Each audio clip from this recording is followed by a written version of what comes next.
Well, hello and welcome to the show. My name is Mike, and I'm nuts for dental hygiene. And I'm here with my brother. Hello. His name is Dan, and you know that there's something kind of freakish about you, don't you? Uh, and we are still talking television, specifically season one of The West Wing, doing our episode by episode watch through. Dan was a little disappointed in the last episode. We're really hoping the series can rebound and grab his attention again. Come with us as we try to pull some big ideas off the small screen. This is Rerun Retrospect.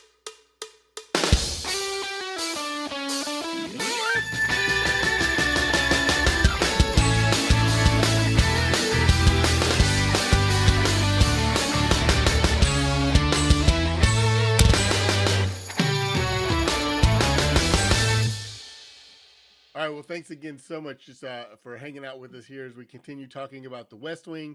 This episode is over season one, episode 15. It's titled Celestial Navigation.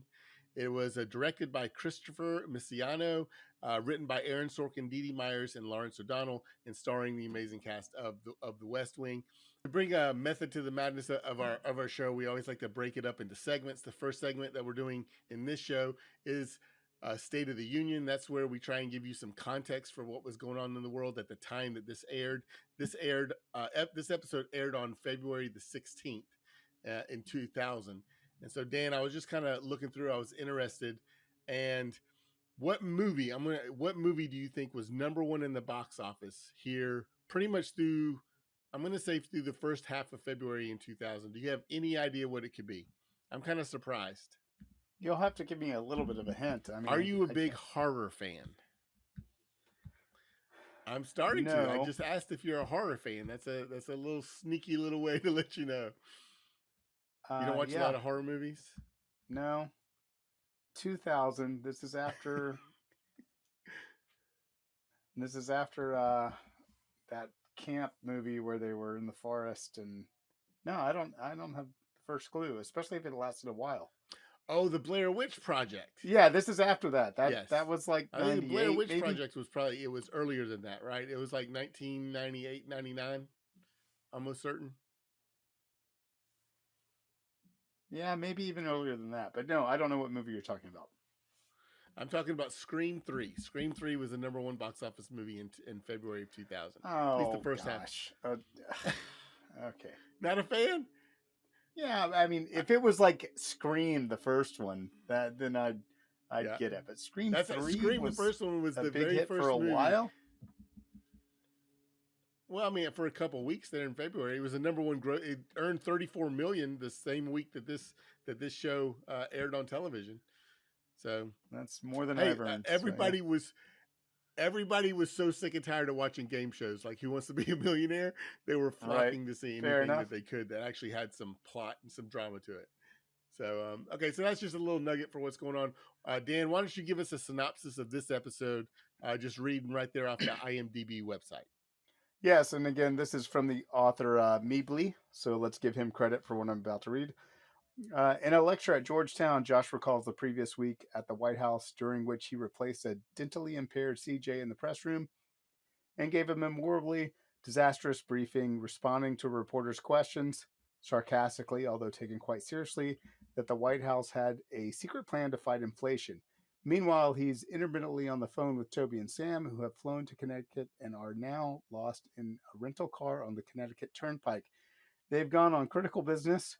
The president's nominee for the Supreme Court, Roberto Mendoza, was pulled over by the local police for driving while Hispanic and refused to take a drunk test. So he was incarcerated. Toby has to talk the judge down from making a big public issue of his arrest by fighting the charges in court. Yeah, Drunk so test. this I was don't think I've kind heard of that following term, the theme that we drunk. saw from the last episode. This didn't have just a ton of different storylines going on with it. We kind of really just had the one big one, and then a couple little shoots, little rabbit trails coming off of the same storyline, which I kind of enjoyed. That closes down State of the Union. We'll move us into our next segment, which is the filibuster, where Dan and I just talk about what we liked, what we didn't like about the episode. And again, Dan, right there with it. I do think that they did a unique thing with the storytelling and kind of using this interview that Josh is having at this college, or this lecture that he's giving at this college, to kind of, it's kind of a different way to tell the story than what we normally see from the West Wing. I kind of enjoyed it. It facilitated, kind of having these flashbacks, but it also let the authors kind of let you in on what were the motivations that were driving these stories, right?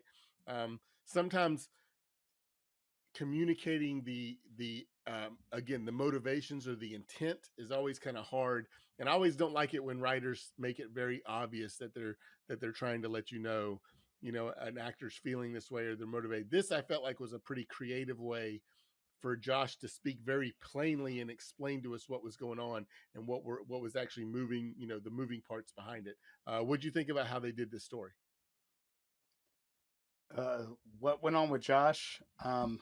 No, I didn't like that. I felt like that could have been Really? taken out entirely. It made me not like Josh this episode, and I've been a big fan of Josh up until this episode. I think Right, he right, comes off yeah, very yeah. arrogant, and then even the idea that he's sitting there telling these, I assume, college students who've come to um, some sort of speaking session, and yeah, I didn't like that. Like I said, made me not like Josh Really? this episode. I didn't like. I felt like that whole part could have been taken out, and I would have liked the episode more or liked the storyline better. No, I actually enjoyed him doing the story that way. And I didn't, I was critical of Josh because of his arrogance early on in the series. I felt like in this, he was kind of self deprecating. He tells these stories and he very much is making fun of himself and how bad he has messed up, through whether it be the press conference or, some of the decision making and all that kind of stuff.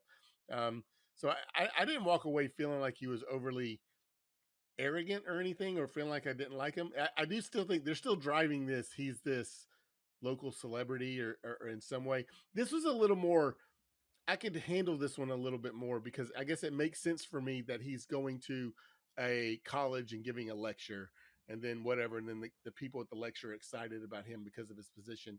That feels better than the screaming girls and I know he goes out in the lobby and the one girl says he's Yeah, great or the what. one girl's like, What I "Oh, mean, you're I great" can, or whatever. yeah, right. That's so much more realistic than again like the that thing you do kind of boy band response that they have sometimes and the other thing. So that didn't bother me.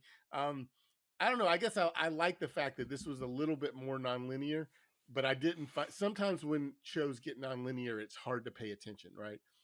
Or even movies like the worst. I really enjoy the movie Memento, but you have to watch it a couple times to really understand exactly how they went about telling that story and how nonlinear the timeline is. I didn't feel like it was that hard to follow the No, way I that got they it the did first this. time I And watched it. I knew exactly what was going on in Memento. I don't know what you're talking about. well, you are the smarter brother than I am. So I'm older, but it just Hold on, let it me just check means my that tattoos. Hold on. Yeah, all right. Yeah, got it. yeah, yeah, I am. I got Polaroids in my pocket. So okay. So we always try and pull out the guest stars that we recognize. This is the second showing of Mendoza, the Supreme Court nominee.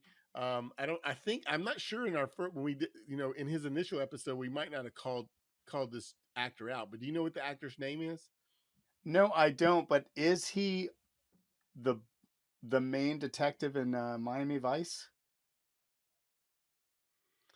His name is Edward James Olmos, and he plays the not the main detective. The main, it's Crockett and Tubbs are the main Right, right. But he's like detectives over them, in right? Miami Vice. He's in charge of He them. is right. He's the detective that's like in charge of. Yes, absolutely.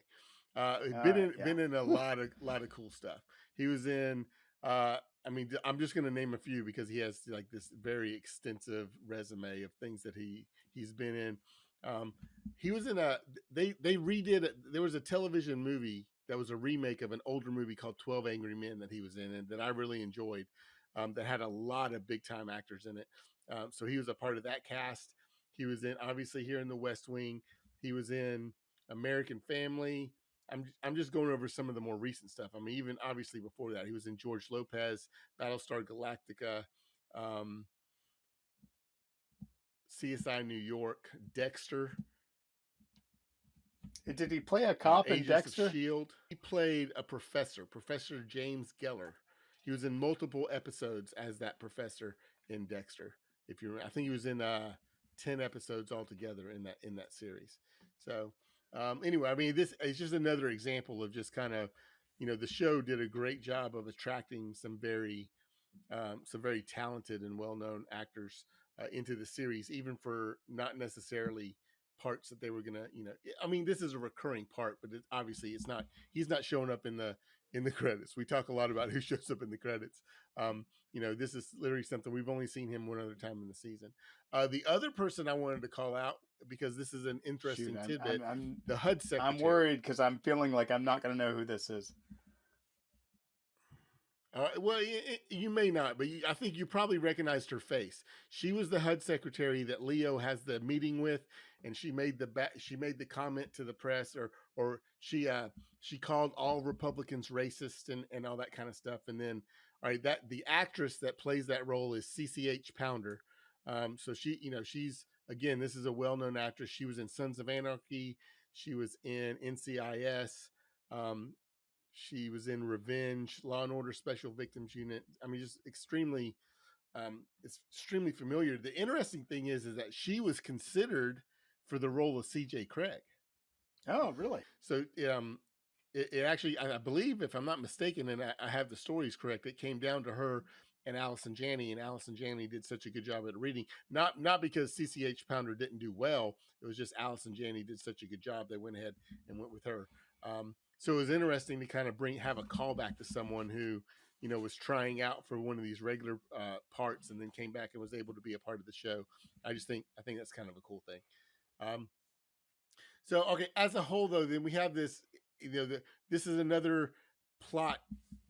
This episode is another situation where all of our cast are kind of dealing with the same thing. Um, I felt like because the last episode was so heavy, they did a great job of this was more comical. I mean, the CJ with the root canal and all of that. I mean, you can't speak highly enough of CJ and how she kind of pulled that off. That was just for someone that's playing in a dramatic series, the comedy chops that some of these actors have is just very good. We've seen it with Toby, we've seen it now, seen it with CJ, Josh, kind of all the time, Sam, and even his awkward, weird way. Um, but I really enjoyed kind of the lightness, even though we're still dealing with this kind of heavy racism, plot line that we're trying to work through. They incorporated a lot more levity in this episode, which I felt didn't make it as emotional as like our last episode where we're dealing with the death penalty. Yeah, I agree. I mean, it was a lighter episode compared to what we'd had come off on the previous one. So it was nice that they lightened the mood a little bit, even though they're still dealing with some heavy issues. Right. The other awesome thing about this episode, and I don't know if you noticed this at all, but we had absolutely zero Mandy, zero zero Mandy in this episode. Zero, she's in there. She's in there. She has just a. When I don't remember. You need to go back and watch. Maybe you went to take a bathroom break when she was in there. She's definitely in there. But again, it's I, just such a minor role. I see, still wonder why she's in the I opening might credits. psychologically, I might just be blocking. It's like you Psychologically, have I a might just thumb be up blocking just to what. block her head off. Yeah, I'm like, oh, okay. I'm squishing your head. Yeah. I, Toby was a little angry through this episode, I thought too. I mean, he was extremely. It's weird because sometimes you get this self-deprecating kind of. He's always going to be sarcastic, but in a funny way, Toby. And this one, he was just really annoyed the whole time. There Yeah, wasn't a but I will lot of. say this I episode, don't. Did you feel like there was a lot of.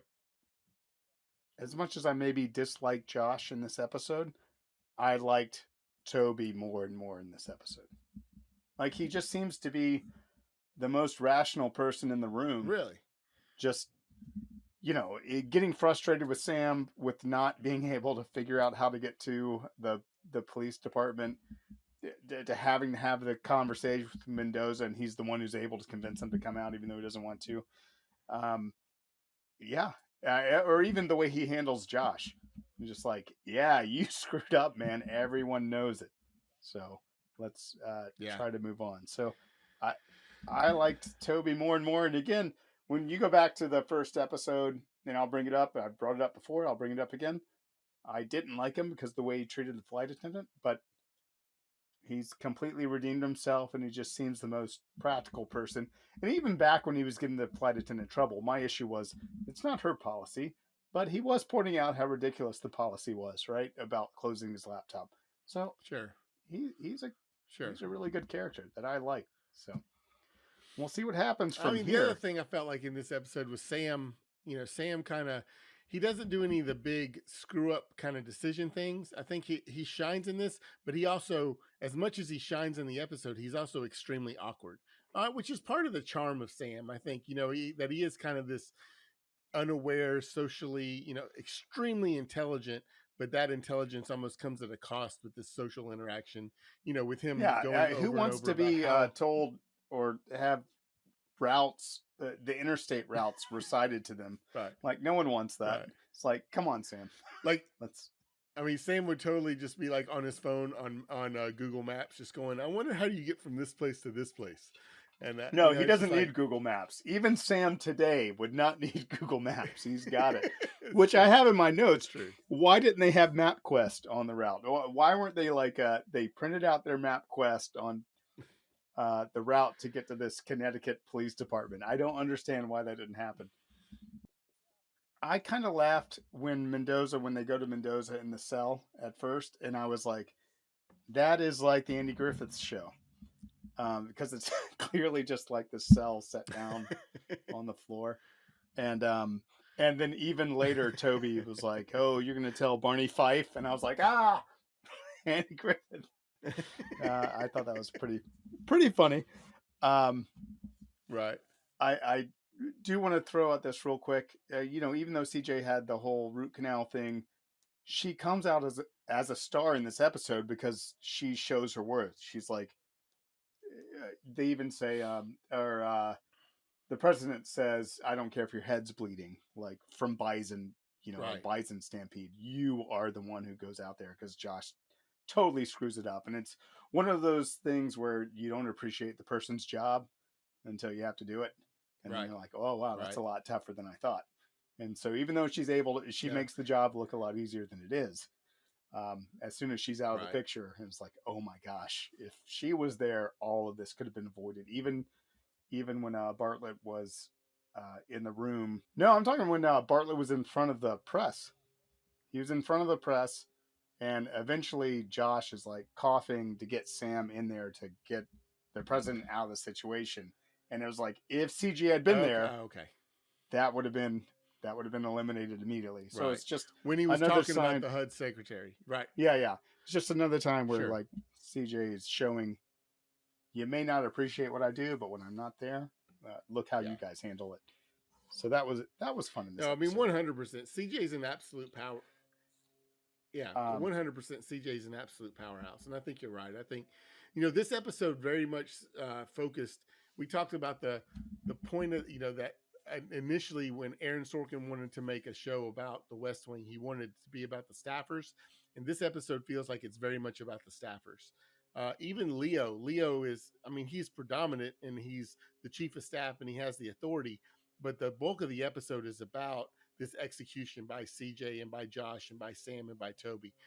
You really, they're kind of the four that are out making things happen, and then you just kind of see the response of the president. You see the response of Leo, and I found that to be obviously. I mean, Martin Sheen, John Spencer, they do great jobs. You love seeing them on screen. But this was what I imagine the West Wing maybe really how it really operates is that you know the chief of staff and president are really dealing with things from a very very high level look, and then you kind of got the staff out there boots on the ground trying to actually make things happen. So I found that to be enjoyable. um I really, I feel like I was pulling for Judge Mendoza. You kind of felt his pain and understanding of how frustrating he was with how this went down with his, in front of his family and in front of his son. It was kind of surprising to me that Toby spoke as sternly to the judge. I mean, this guy's is. I mean, unless something happens, this guy's going to be a Supreme Court justice. And I guess it almost felt like Toby was trying to dress him down in some time, or he wasn't doing a good job about his level of frustration. And that was just strange to me. That I think he would have been his words would have been a little more measured, maybe, in dealing with someone who's going to sit on the Supreme Court. Yeah, and I was a little surprised that But they made that big jump where Mendoza just comes out of the jail cell, right? He just comes out, and Toby tells the officers, "You're going to apologize to him, then you're going to drive, and you're going to apologize to his children." That was a big jump because when Mendoza was in laying on the bed in the cell, I didn't see that happening. I saw him standing firm and just being like, "These guys arrested me right. wrongly, and we're going to go through the process." So I felt like they kind of skipped over that part of the storyline anyway.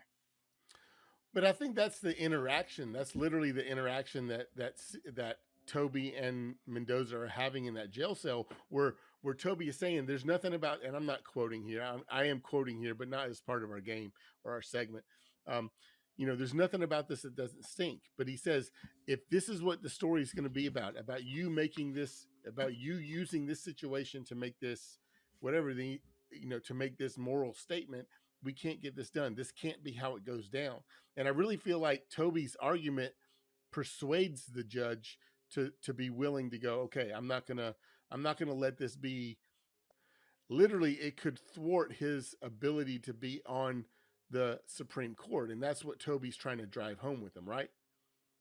Yeah, but also Toby in that moment is saying the issue you're talking about, Mendoza, is a big issue to you personally, but the bigger issue and what would affect the nation, I guess, or society is we need to put you on the bench. So let this go, But I still think they made a big jump when Right. they just started walking out the cell and tell the police officers to apologize and also drive us down and apologize to his son. Um, it's kind of a weird jump for me. Yeah. That's just what I thought. But I mean, as far as the story goes, Sure. Toby going in there, yeah, it's powerful. And everyone's cheering for Mendoza, and I feel like everyone's cheering for Toby at Okay. this So, point. anything left for the filibuster specifically on this Just episode? two good characters. Yeah, real quick. I'm just going to throw this out there because they said the president should be talking about education, and I think it was Josh who said this polling, everyone cares about education. In the late 90s and early 2000s, Mm-hmm. if you were willing to teach, they were going to give you a job. I mean, I know this. I graduated in 2001. You couldn't walk into a room without being offered a job. So it's kind of funny to see that played out on the show. Um, Also, give us more Charlie. Charlie had that. He was a more important character in this episode where he was working with the president, where he had deals with like waking up the president and just dealing with the president's mood and like give us more Charlie. Charlie should be in there more. I don't know. I don't know why he hasn't been in there more coming up to this. And then finally, I am going to do a Sure. quote just because I love this, and maybe I should save it for when we do the. No, I'll save it for when we do the quote game. Go ahead. Let's go on to the next segment. Okay. All right, so the next segment is the caucus. That's where Dan and I actually vote on whether we liked the episode or didn't like it. We have three options. We can say yay, we can say nay, or we can abstain. Those are pretty self-explanatory. Normally, I go first. I'm the resident fanboy, I'm unabashedly, I'm still going to be a yay. I like the way that the storytelling went down. I like the fact that they involved more. They involved more humor into this episode than they did the last one. This one didn't feel near as heavy handed, but it's also the characters that I love and enjoy. So I'm just enjoying Sam and Toby's interaction. I'm enjoying Josh. Josh is becoming much more self-deprecating. I actually feel like the arrogance is toning back some, and I know you felt like it got ramped up, but I just didn't read it that way. I think CJ is emerging as one of the stars on this staff, and you're kind of enjoying kind of seeing her grow through this as she continues, like you even said in the filibuster, just continues to show her worth. So I'm a yay for this episode. The whole I enjoy Mendoza as a character. I think there's actually some depth there, even from somebody that we haven't seen that often, and I enjoyed it. So I'm a yay. Nobody's surprised. But what say you, good sir? I could pick either of the three and justify them, which means I have to do what? You have to go nay. What? No, no. If I can pick any of the three and justify all three, I've got to abstain. I've got to Uh, abstain. you I have to didn't abstain. Okay. love the Josh storyline, the whole thing where he was speaking to the college kids. I didn't like that. I didn't like Josh in this episode, to be honest. Right. When he tells uh, Danny, he's like, "Oh, I went to Yale and Harvard, and I can handle the press corps." Comes off very arrogant, um, and I think it continues, even though you say it was self-deprecating. I felt like, did he really learn his lesson? I don't know. He should be past this at this point. So it's Well, I mean, to be clear, it's I an will say abstain that for me. That's all. no, That's like all. going into the press conference, he's not being going into the press conference. He's not being self-deprecating. He's completely over arrogant, but he learns his lesson the hard way. Danny knows it's about to be a train wreck. Yeah, and Danny tries you to cut like it off Danny at the even pass. more in He's that, like, right? "You He don't want he to do this. tries to Don't do warn this." Josh. He's just like, "Don't do this. Let CJ, my lover, handle this." But Yeah, no, no. Josh goes straight ahead. He doesn't listen. yeah. And then it's preposterous to me that he would be at a college campus talking to kids about what just happened 48 hours ago. So that's why I'm abstain. I love the Mendoza story. I love Okay. Toby in this All right. episode. It's fun to watch, but as the episode as a whole, no, I'm abstaining. I'll stay out of this one. I'm surprised. I did not think I was going to hear you, get that critical about Josh. I always felt like you resonated with Josh really well. So that's surprising to me. And so I don't. I'm a little worried. I mean, we went from a nay to an abstain on what I felt like were two strong episodes. I'm worried you're gonna be frustrated with me that we're even watching the series. I mean, this would be a great time to feel a little more support from you. I think maybe we need to make sure as you're watching these episodes that you're in a good mood. That you're everything going on in the world's not affecting your opinion here because you just got to buck up here. This is good stuff. Fair enough. I I'll don't check my understand how polls. we're I'll check nay and my polls. abstain 2 episodes in a row. Everything's fine. I'm not Okay, worked so up. that It's fine. closes down the caucus, brings us to our final episode, which is on the record. So in on the record, I've been trying to insert some little quotes from the show. Dan, I think I was able to get 3 quotes in the show. I try and add them into the normal conversation, and Dan is always trying to catch me when I do that. So were you able to catch any quotes from this episode, Dan? Nuts for dental hygiene.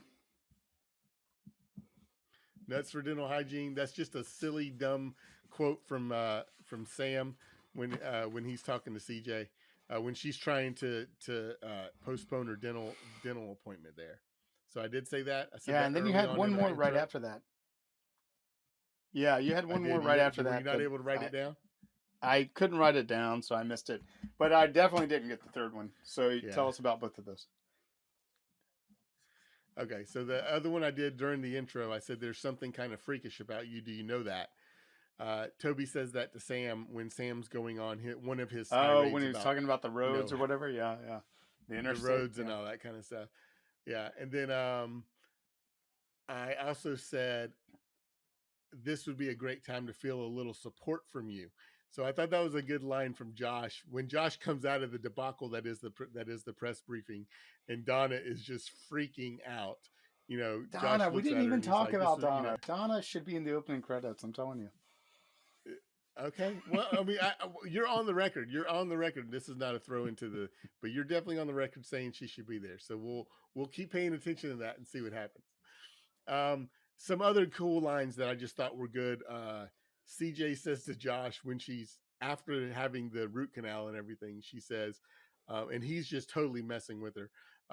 She goes, I can suggest some other things you can do to yourself.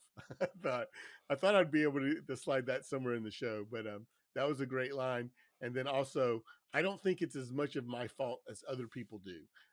Josh, during the lecture, when he's trying to kind of, Yeah, he's trying to save face and all that kind of stuff. I just thought that those were good lines. Okay, so another, Well, another hold on. I told you down. there was a line I almost brought up in our conversation, but I would save it for this. And I That's love right. this That's line. Right. Yeah. This is by Bartlett. We will have the first of a series of conversations about professionalism. He's speaking to Josh and the group, and I was like, that was fantastic, because he was like, I've got more to handle right now, but man, you screwed up. Right. So I did love it. I mean, I laughed out loud when that line was said. That was great. No, that was very, very good. Okay, so we're closing down. I think this was episode 15, and moving into, it's just, I think there's only 23 or 24 episodes in season 1, so we're coming into the home stretch. It should be exciting. Thanks so much for joining us for this show. Where hopefully we've proved to you that hindsight's not always 20/20. This has been Rerun Retrospect. Thanks for joining us for this episode of Rerun Retrospect. If you'd like to connect with us, you may email us at rerunretrospect@gmail.com or follow us on Twitter at Rerun Retrospect.